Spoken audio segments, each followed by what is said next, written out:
On this day in history, September 2nd. On September 2nd, 31 BC, the Battle of Actium decisively ended the Roman Republic as Octavian's forces defeated Mark Antony and Cleopatra's fleet off the coast of Greece. Despite Antony's larger and heavily armed ships, his fleet struggled with desertion, disease, and poor maneuverability against Octavian's more agile vessels. Cleopatra's unexpected retreat led to Antony's defeat, and the capture or destruction of his fleet, securing Octavian's victory and the end of the fight. The Third Crusade, 1189 to 1192, ended with the Treaty of Jaffa on September 2, 1192, between Sultan Saladin and King Richard the Lionheart of England.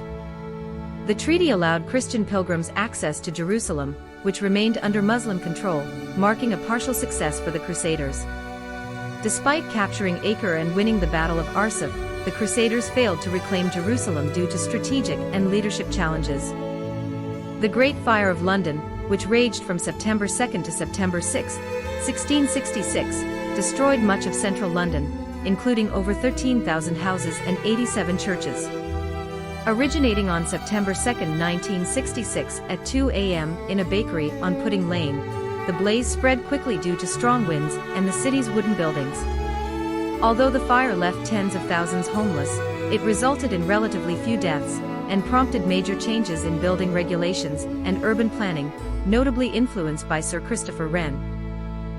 On September 2, 1969, the first automatic teller machine, ATM, in the United States was installed at Chemical Bank in Rockville Center, New York.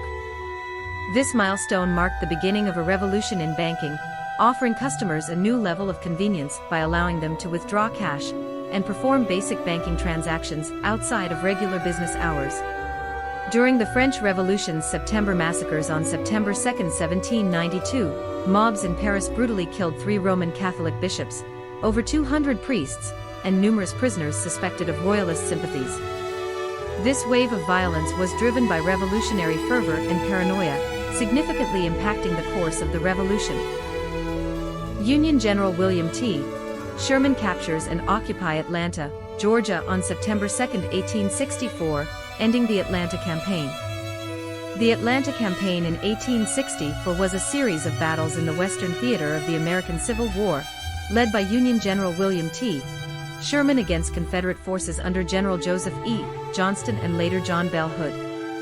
Sherman's successful capture of Atlanta, a crucial Confederate railroad hub, significantly boosted Northern morale and contributed to the re-election of President Abraham Lincoln.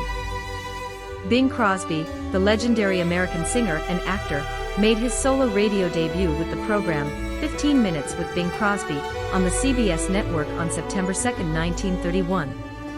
This marked a significant turning point in his career, as Crosby transitioned from being part of a group, the Rhythm Boys, to establishing himself as a solo artist. The radio show featured Crosby's smooth, easygoing vocal style, which would soon become his trademark and resonate deeply with listeners across the nation. On September 2, 1949, The Third Man, directed by Carol Reed, starring Joseph Cotton, Alida Valli and Orson Welles, is released in the United Kingdom, Academy Awards Best Cinematography 1950. Orson Welles' portrayal of Harry Lime is particularly memorable, especially his famous "Cuckoo Clock" speech, which has become one of cinema's most quoted monologues. Rod Stewart achieved his first #1 hit in the UK with the single "You Wear It Well" on September 2, 1972. The song was a significant milestone in Stewart's career, solidifying his status as a leading figure in the rock and pop music scene. You Wear It Well was co-written by Stewart and Martin Quittenton, who had previously collaborated on Stewart's hit Maggie May. Like Maggie May, You Wear It Well features a blend of rock, folk, and blues influences. On September 2, 1965, Chicago Cubs slugger Ernie Banks achieved his 400th career home run during a 5-3 victory over the St. Louis Cardinals at Wrigley Field. This milestone was particularly notable as Banks, a beloved figure in baseball, reached the 400 HR mark with a memorable blast.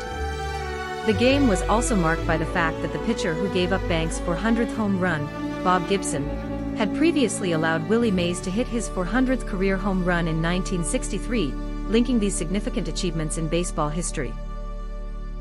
We appreciate you viewing, leaving a comment about your experiences on this momentous day in history, and sharing, liking, and subscribing to updates about events that occur tomorrow.